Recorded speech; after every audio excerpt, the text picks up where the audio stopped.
सबसे पहले आपको बताया जा रहा है कि ऑलमोस्ट 10,000 ईयर्स अगो जो लोग थे वो कल्टीवेट करते थे या डोमेस्टिकेट करते थे प्लांट्स को और एनिमल्स को ताकि वो फूड प्रोड्यूस कर सकें। अब ये एनिमल्स और जो प्लांट्स की डोमेस्टिकेशन होती थी इसमें हमें किस तरह की फूड प्रोवाइड मिलती थी, या तो हमारे पास फ्रूट्स और वेजिटेबल्स होते थे या फिर हमारे पास हमारे पास वो बेसिक एनिमल्स होते थे जो कि हम डेयरी प्रोडक्ट्स भी जिनसे ले सकते हैं और जिनसे हमारा जो मीट वगैरह वो भी कंप्लीट हो जाती है। तो जो एनिमल से हमें जो बेसिक फूड मिलता था वो एक तो डेयरी प्रोडक्ट्स थे और एक प्रोटीन्स थी, जो हम मुर्गी वगैरह से या बकरी वगैरह को डोमेस्टिकेट करके अचीव करते थे।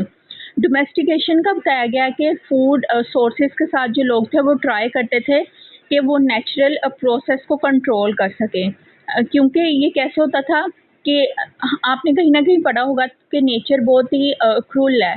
नेचर इंसान को रिसोर्सेज प्रोवाइड नहीं करती, तो इंसान ने वक्त के साथ साथ क्या करना शुरू कर दिया था कि एक तो वेजिटेबल और फ्रूट्स ग्रो करते थे अपनी फील्ड्स में, और दूसरा के ये कि एनिमल्स की डोमेस्टिकेशन करते थे। उन एनिमल से या तो उनकी ब्रीडिंग करते थे और जो प्लांट्स थे उनकी सीडिंग के ज़रिए से वेजिटेबल और फ्रूट्स गेन करते थे। जो मेजर फूड प्रोडक्शन सिस्टम था उसमें 3 टाइप्स की मेजर मेथड्स हैं जो कि बहुत फेमस हैं। सबसे पहले हॉर्टिकल्चर है।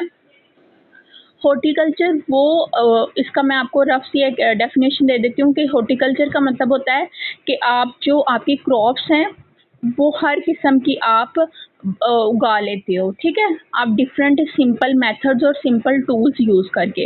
हॉर्टिकल्चर में ज़्यादा टेक्नोलॉजी नहीं होती, ज़्यादा मॉडर्न मशीन्स नहीं होती, बल्कि जो सिंपल हैंडमेड टूल्स हैं उनके ज़रिए आप डोमेस्टिकेशन करते हो ताकि आप फ्रूट्स और वेजिटेबल्स गेन कर सको।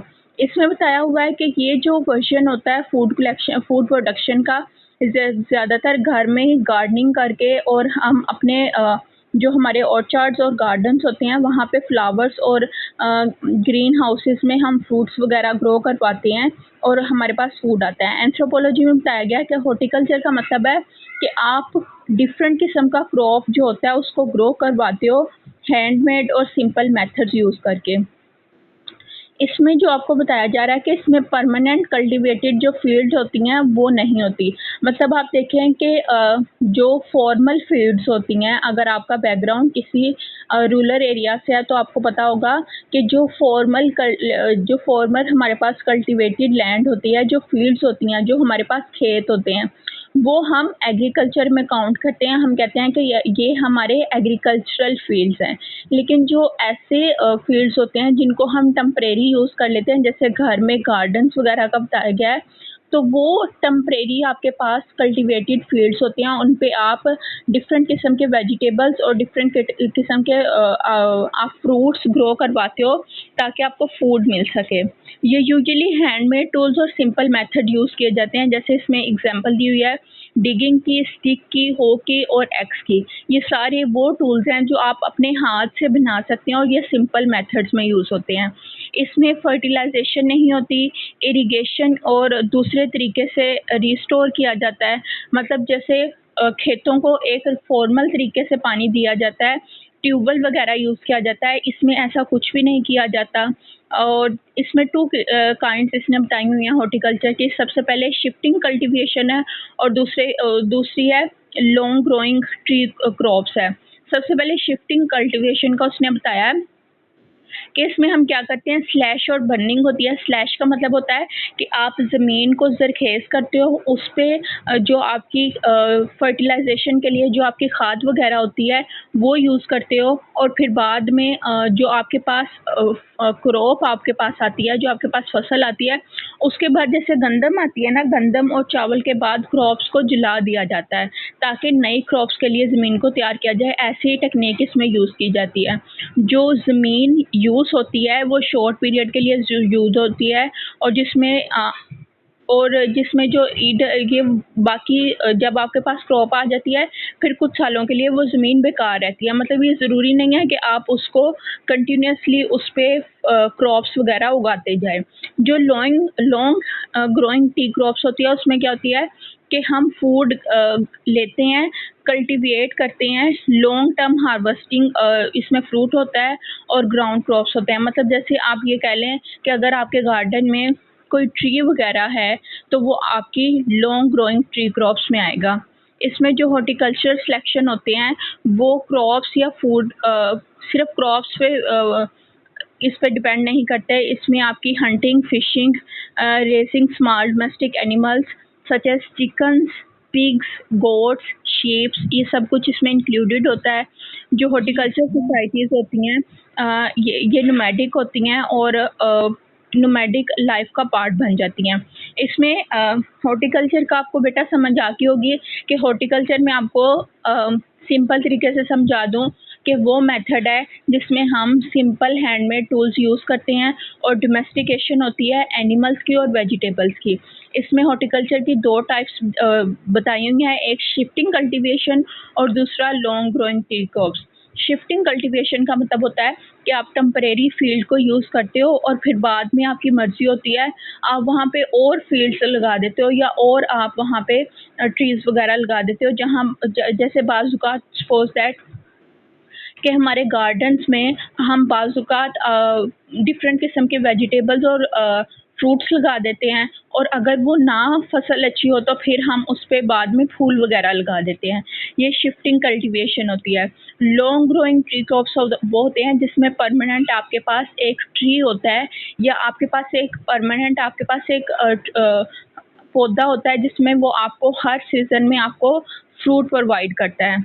इसके जनरल फीचर्स हैं हॉर्टिकल्चर के, ये जो केस स्टडी है हॉर्टिकल्चर की ये आपने नहीं करनी, जनरल फीचर्स पे आ जाएँ। सबसे पहले इसके फर्स्ट फीचर बताया गया है कि ये सिंपल फ्रेमिंग टेक्निक्स है जो कि ज़्यादा से ज़्यादा आपको फ्रूट प्रोवाइड करती है। इसमें बताया हुआ है कि ये ज़्यादा पॉपुलेशन को सपोर्ट करती है, ठीक है? फिर इसमें आप कैंप्स में जब आप रह रहे होते हैं तो ये बहुत ईज़ी मेथड है कि आप फूड इस तरीके से फूड कलेक्ट कर सकते हैं। ये ज़्यादातर विलेजेस में यूज़ होता है और अर्बन एरियाज़ में ज़्यादा यूज़ नहीं होता। इसके जो परमानेंट विलेजेस होते हैं वो डिपेंड करते हैं फूड पे, ट्रीज़ पे, क्योंकि वो जो प्रोडक्शन होती है वहाँ पे लॉन्ग ग्रोइंग ट्री क्रॉप्स होती है। मतलब वहाँ पे हम ऑलमोस्ट हर रूरल एरिया के जो हर घर होता है उसमें हमें ज़रूर कोई ना कोई दरख़्त मिलता है। फिर बताया जा रहा है कि इसमें सोशल डिफरेंशिएशन होती है, ये आपके वर्कर्स और पॉलिटिकल ऑफिशियल्स होते हैं उनके क्राफ्ट का एक हिस्सा बन जाता है। ये इसके कुछ जनरल फीचर्स बताए गए हैं हॉर्टिकल्चर के। नेक्स्ट जो आपके पास फूड प्रोडक्शन का मेथड है वो इंटेंसिव एग्रीकल्चर है।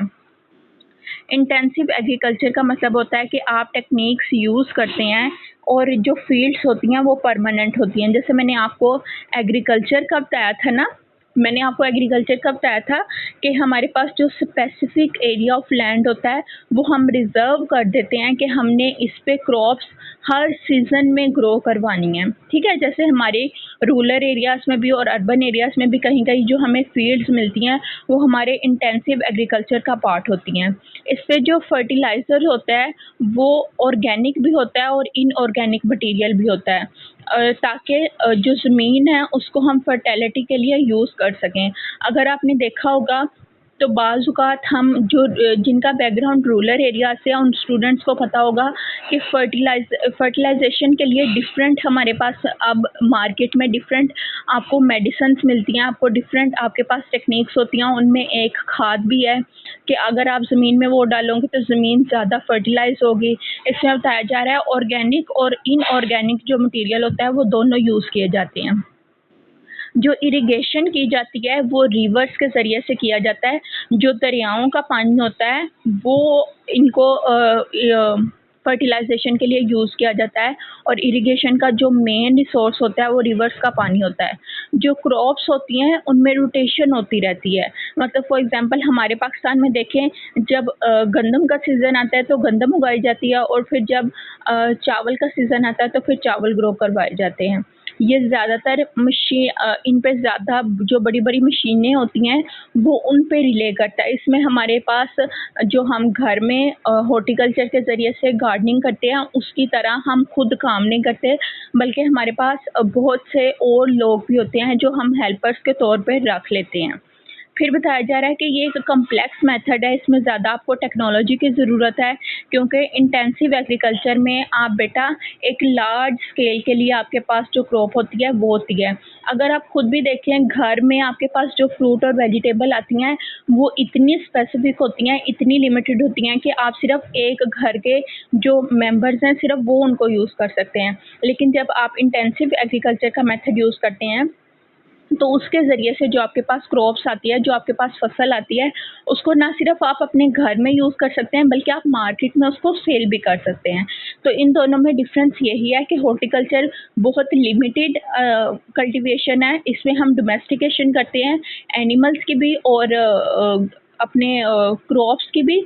और जो इंटेंसिव एग्रीकल्चर है, इसमें हम लार्ज स्केल पे डिफरेंट टेक्नोलॉजीज़ और लार्ज कल्टीवेशन के ज़रिए से क्रॉप्स को गेन करते हैं, ना सिर्फ अपने लिए बल्कि हम उसे मार्केट में सेल भी कर सकते हैं। ये आपका सेकंड मेथड था, इसकी भी आपने केस स्टडी नहीं करनी। इसके बाद आप इसका जो थर्ड पेज है ना उस पे आ जाएँ। इसमें आपको थर्ड पे पेस्टोरलिज्म का बताया हुआ है। जो एग्रीकल्चर के जो जनरल फीचर्स हैं वो हम डिस्कस कर लेते हैं कि ये एक कॉम्प्लेक्स पॉलिटिकल ऑर्गेनाइजेशन है। इसमें ज़्यादातर आपको जो आपकी जो लैंड होती है जो हम स्पेसिफाई कर देते हैं क्रॉप्स के लिए, ये आपको ज़्यादातर उन लोगों की देखने को मिलती है जो बहुत ज़्यादा रिच होते हैं या जिनका कोई ना कोई पॉलिटिकल या फिर कोई ना कोई इकोनॉमिकल स्ट्रॉन्ग बैकग्राउंड होता है।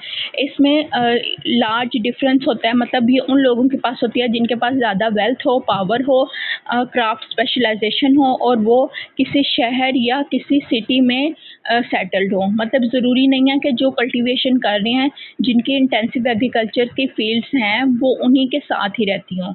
ठीक है? इसमें आपको बताया गया कि इसमें जो काम करते हैं वो लॉन्गर होता है और सिंपल एग्रीकल्चरलिस्ट इसमें पार्टिसिपेट करते हैं। जनरली ये प्रोडक्टिव होता है ज़्यादा हॉर्टिकल्चर से, क्योंकि मैंने आपको पहले भी बताया कि हॉर्टिकल्चर और इंटेंसिव एग्रीकल्चर में डिफरेंस यही है कि हॉर्टिकल्चर बहुत स्पेसिफिक है, लिमिटेड है, लेकिन इंटेंसिव एग्रीकल्चर बहुत लार्ज स्केल पे हमें फसल प्रोवाइड करता है।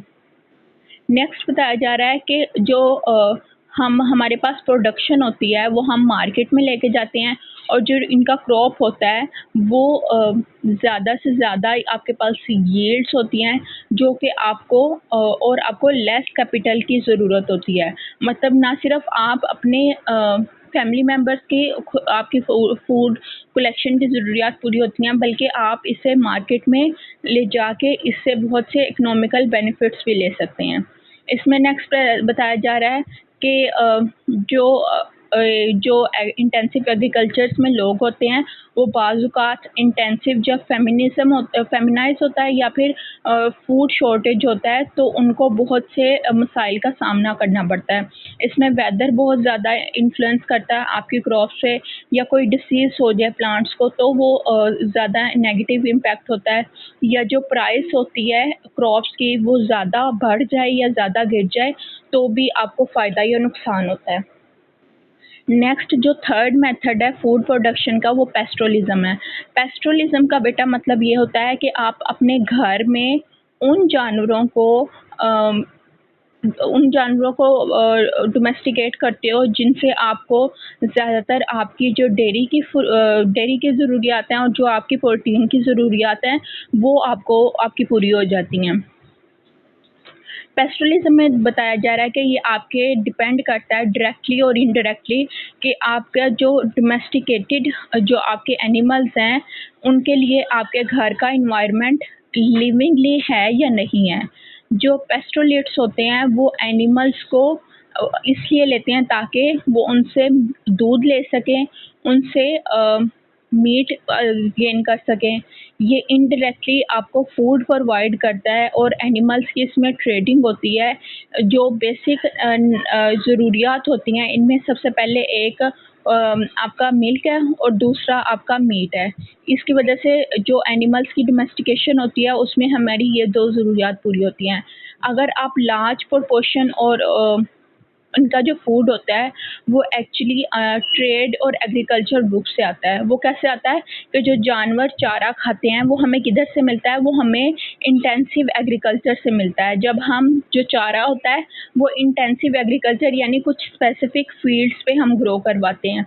तो जो पेस्टोलिज्म होता है उसका मतलब ये होता है कि आप अपने घर में डोमेस्टिकेट करते हो एनिमल्स की, पेट्स की, मतलब जैसे मुर्गियाँ होगी, गायें होगी, बकरी होगी, आप इनको घर में रख लेते हो और फिर इनसे क्या आपकी ज़रूरत पूरी होती है, एक तो आपकी प्रोटीन की ज़रूरत पूरी होती है, दूसरा आपको मिल्क प्रोवाइड होता है। इसकी केस स्टडी आपने नहीं करनी, इसके जनरल फीचर्स हैं जो पेस्टोलिज्म के। इसमें सबसे पहले फर्स्टली ये है कि ये आपका जो एरिड हैबिट्स हैं जो कि एक्चुअली कंफर्टेबल असल में नहीं होती कल्टीवेशन के लिए, उस पे डिपेंड करता है। ये ज़्यादातर नोमैडिक और यूजुअली स्मॉल कम्युनिटीज़ का पार्ट्स कंसीडर किया जाता है, क्योंकि रूरल कम्युनिटीज़ और कंटेम्परेरी कम्युनिटीज़ में ये नहीं किया जाता, क्योंकि हमारी जो रूरल एरियाज़ में जो हमारी जो लाइफ होती है वो बहुत स्लो होती है और हमारे घरों का बैकग्राउंड और इन्वायरमेंट ऐसा होता है कि वहाँ पे जानवरों की डोमेस्टिकेशन की जाती है। इसके मुकाबले में अगर हम अर्बन एरिया में देखें तो अर्बन एरिया में लाइफ बहुत फास्ट होती है और लाइफ बहुत मॉडर्न होती है। वहाँ पे घरों घरों में इतनी आपके पास लैंड नहीं होती कि आप जानवरों की डोमेस्टिकेशन कर सकें। इसका जो नेक्स्ट फीचर है वो ये है कि जो इंडिविजुअल होते हैं वो अपने जानवरों पर रिले करते हैं। उनका जो मेन सोर्स ऑफ इनकम होता है वो वही जानवर होते हैं। लेकिन ये डिसीजन करना कि कब और कौन-सा और कहाँ से वो कहाँ मूव कर जाएँगे और कहाँ वो कम्युनिटी बनाएँगे, ये इन डिसीजंस पे भी डिपेंड करता है। इसमें जो इंटरडिपेंडेंस होती है वो बहुत ज़्यादा होती है, क्योंकि जो पेस्टोलिट्स लोग होते हैं वो डिपेंड करते हैं इंटेंसिव एग्रीकल्चर के लोगों पे, क्योंकि जो जानवरों का चारा होता है, जो जानवरों की फूड होती है, वो आपको इंटेंसिव एग्रीकल्चर के ज़रिए से मिलनी होती है। इसमें जो ट्रेड यूजुअली होती है वो नेसेसरी ज़रूरी होती है, क्योंकि नोमैडिक लाइफ का मतलब यही होता है कि आप किसी एक जगह पे परमानेंट घर नहीं बनाते, बल्कि आप शिफ्ट होते रहते हो कैंप की सूरत में। तो वो बता रहा है कि इसमें ट्रेड बहुत ज़रूरी होती है और इसमें बताया गया है कि इसमें जो आपका फेमाइन होता है और जो फूड शॉर्टेज होती है वो ज़्यादा वैल्यू कंसीडर उसकी ज़्यादा वैल्यू कंसीडर की जाती है, क्योंकि अगर फेमाइन आ जाए और अगर फूड शॉर्टेज हो जाए तो वो उन एनिमल्स की खुराक पूरी नहीं होती, इसलिए फूड की कमी हो जाती है और जिसकी वजह से डोमेस्टिकेशन नहीं की जाती। आज आपने फूड प्रोडक्शन के 3 तरीके पढ़े हैं, उसमें सबसे पहले आपका जो फर्स्ट मेथड था वो था हॉर्टिकल्चर। हॉर्टिकल्चर में आप हैंडमेड टूल्स यूज़ करते हैं, सिंपल टूल्स यूज़ करते हैं और आपकी जो कल्टीवेशन होती है वो स्पेसिफिक लैंड पे लिमिटेड होती है। इंटेंसिव एग्रीकल्चर में आप किसी बड़ी सी ज़मीन के एरिया को स्पेसिफाई कर देते हो कि हमने हर सीज़न में इस पे क्रॉप्स ज़रूर ग्रो करनी है, ठीक है? ये इंटेंसिव एग्रीकल्चर है। और पेस्टोरलिज्म का मतलब होता है कि आप स्पेसिफिक एनिमल्स को की डोमेस्टिकेशन करते हो ताकि आप उनसे अपनी प्रोटीन और मिल्क की ज़रूरियात को पूरा गेन कर सको। ये आपने फूड प्रोडक्शन के आज तरीके पढ़े हैं। इसमें जो एनवायरनमेंट का रोल है और जो इसकी ओरिजिन है ये हम नेक्स्ट लेक्चर में पढ़ेंगे। बशीर, आपको बेटा इसमें कुछ समझ नहीं आई तो पूछ लें।